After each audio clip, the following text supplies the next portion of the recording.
Viewers আসসালামু আলাইকুম, সবাইকে স্বাগত জানাচ্ছি নতুন আরও একটি ভিডিওতে।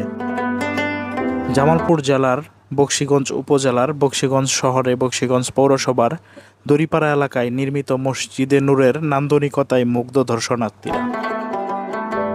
মসজিদটি সম্পূর্ণ কারুকার্যময় এবং মার্বেল পাথরে নির্মিত।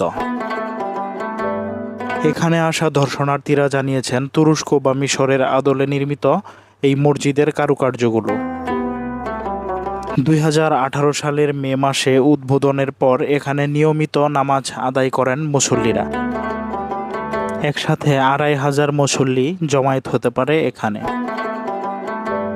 জামালপুর জেলার অন্যতম দর্শনীয় স্থান হয়ে উঠেছে নান্দনিক এই মসজিদটি। প্রতিদিন হাজারো দর্শনার্থী এখানে ভিড় করে থাকে মসজিদের কারুকার্য এবং সৌন্দর্য দেখানোর জন্য। তো চলুন আপনাদেরকে মসজিদের ভিতরের এই সৌন্দর্যটা দেখাই।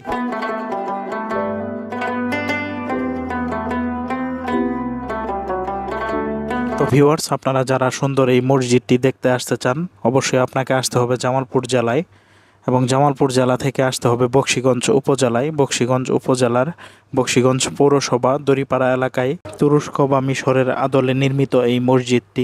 ধৈর্য সহকারে ভিডিওটি শেষ পর্যন্ত দেখার জন্য আপনাকে অসংখ্য ধন্যবাদ। লাইক, কমেন্ট, শেয়ার করে অবশ্যই পাশে থাকবেন এবং ভিডিওটি কেমন হলো অবশ্যই জানাবেন।